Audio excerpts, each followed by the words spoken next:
अयोध्या में अंबेडकर जयंती के दिवस पर समाजवादी पार्टी ने भाजपा सरकार पर निशाना साधते हुए कहा कि सरकार संविधान बदलने की बात कर रही है। जिस तरह से सरकार संविधान बदलने की बात कर रही है, वही गठबंधन की सरकार संविधान बचाने की बात कर रही है और जो भी योजनाएं जनता तक है उसकी पूरी तरह से पहुंचाने का काम समाजवादी पार्टी करेगी। इसी कड़ी में उन्होंने कहा कि भारतीय जनता पार्टी जो लगातार अपने नारों में भाजपा सरकार 400 के पार की बात कर रहे हैं, वह 400 के पार पेट्रोल, डीजल और तेल की कीमत को बढ़ाने की बात कर रहे हैं।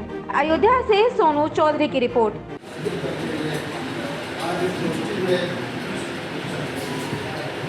हमारे पार्टी के प्रदेश आदरणीय रामचंद्र यादव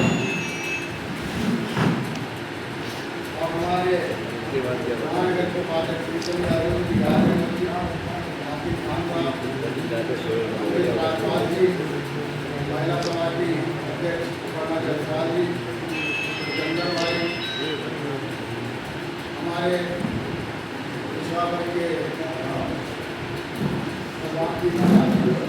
साथी चौहान जी, पिछड़ा वर्ग के हमारे प्रदेश सचिव जी, हार्दिक वंदन। आज समाजवादी पार्टी महानगर द्वारा आयोजित बाबा भीमराव अंबेडकर जी की जयंती के पावन अवसर पर एक गोष्ठी का आयोजन किया। गोष्ठी के माध्यम से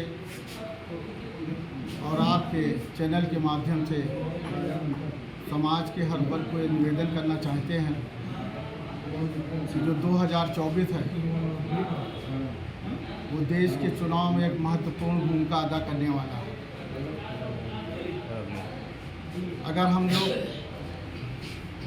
2024 के चुनाव में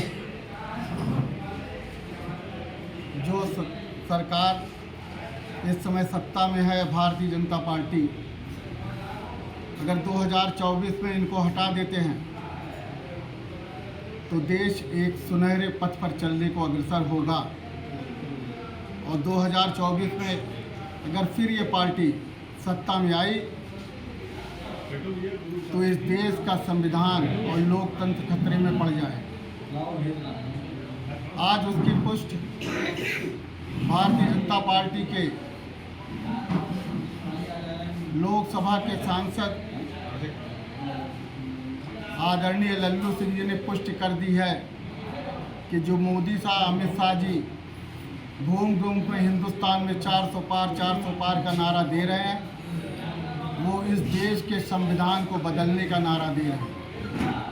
वो नहीं चाहते इस देश में एकता, अखंडता रहे, भाईचारा रहे। हमारा देश विभिन्न जातियों, विभिन्न धर्मों, विभिन्न भाषाओं का देश है। ये एक ऐसा देश है, एक ऐसा गुलदस्ता है जिसमें विभिन्न प्रकार के फूल लगे हैं और तब इस देश की खूबसूरती है। हमारे ये गणराज्य और इस गणराज्य को तोड़ने के लिए भारतीय जनता पार्टी पुचक रच रही है, जिसको आज उनके ही सांसद माननीय श्री लल्लू सिंह जी ने उजागर कर दिया कि 400 सीट आ जाएगी इस देश में तो संविधान को बदल दिया जाएगा।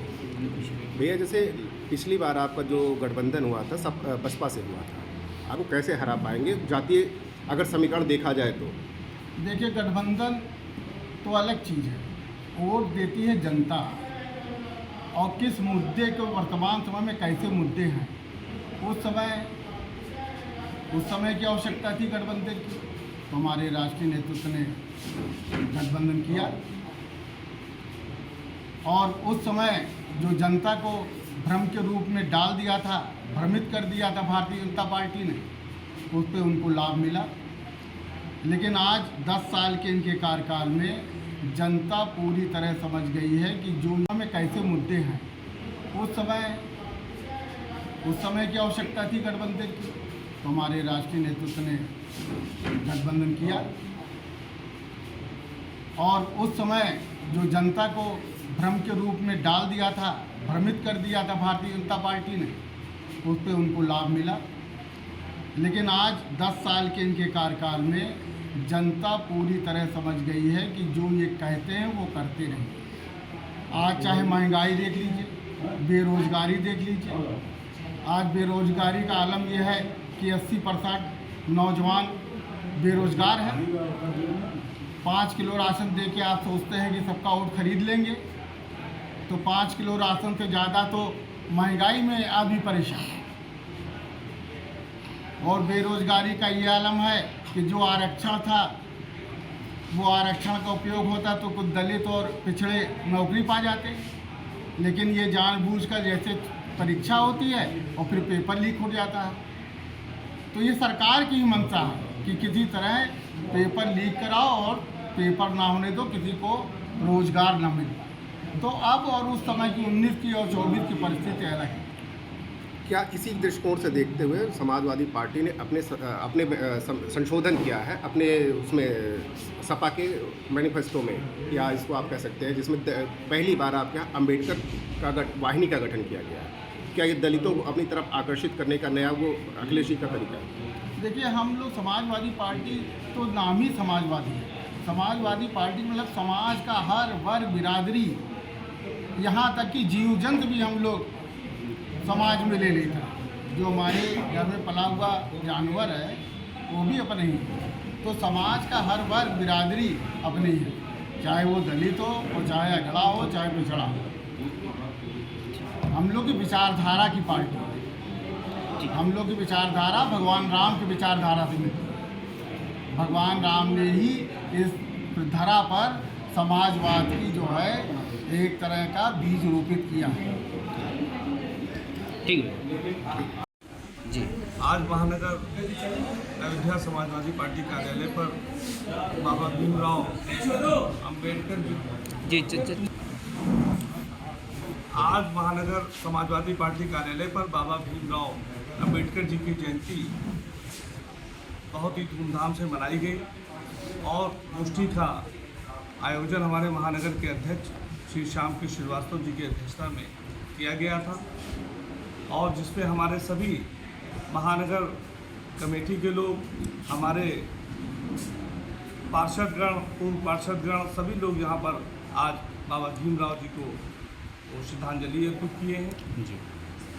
और आज हम आप एक पैगाम इसके साथ ये देना चाहेंगे कि जो आज भारतीय जनता पार्टी कूटनीति ये चलना चाह रही है, जिसका जीता जागता प्रमाण आपके सामने आपके मौजूदा सांसद ने अभी यहाँ पर कहा कि सरकारें तो 270 पे भी बन जाएगी, 300 भी अगर हम पा जाएंगे बन जाएगी, लेकिन संविधान हम ख़त्म नहीं कर पाएंगे। अगर संविधान को ख़त्म करना है तो हमको 400 पार को जाना पड़ेगा। ये आज खाली कोई यहाँ के फैजाबाद के सांसद ही ने नहीं कहा है, इससे पहले एक महिला नेत्री ने भी भाजपा की ये कहा था कि अगर संविधान को ख़त्म करना है तो हमको 400 के पार जाना पड़ेगा। और आपके ही मीडिया के माध्यम से हम लोगों को ये बात पता चली, और मीडिया ने जब उनसे क्रॉस क्वेश्चन किया तो उन्होंने कहा कि हम तो चाहते हैं कि सबका साथ सबका विकास, लेकिन उसके बाद उन्होंने जो अपनी मंशा थी और जो उनकी प्लान है, उस प्लान को जाहिर सी बात है चाहे गलती से ही उनके मुँह से निकला हो नहीं निकला, सच है। इसलिए हम इस बात को कहना चाहेंगे कि अब कोई झूठ, उनका कोई भी चीज़ छुपा नहीं है, सब उजागर हो चुका है।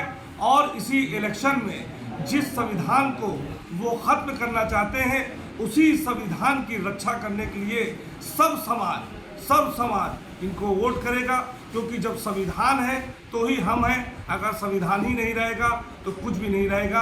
आज जो आपको वोट का अधिकार मिला है, जिससे सरकारें बनती और बिगड़ती हैं, आज आप जिस तरीके से सांसद हैं, विधायक हैं, किसी चीज़ों में भी आप अगर हैं तो वो संविधान की वजह से है। अगर संविधान नहीं रहेगा तो देश नहीं रहेगा। ये संविधान खत्म नहीं करना चाहते हैं, ये देश को खत्म करना चाहते हैं। इन्हीं बातों को मैं ये कहना चाहूँगा, इससे होशियार रहने की ज़रूरत है। ठीक। आज समाजवादी पार्टी कार्यालय पर महानगर अध्यक्ष श्याम कृष्ण श्रीवास्तव के अध्यक्षता में गोष्ठी का आयोजन हुआ है, जिसमें बाबा भीमराव अंबेडकर की जयंती मनाई गई है और उनके सोच और उनके राय पर देश को आगे ले जाने की संकल्पना ली गई है।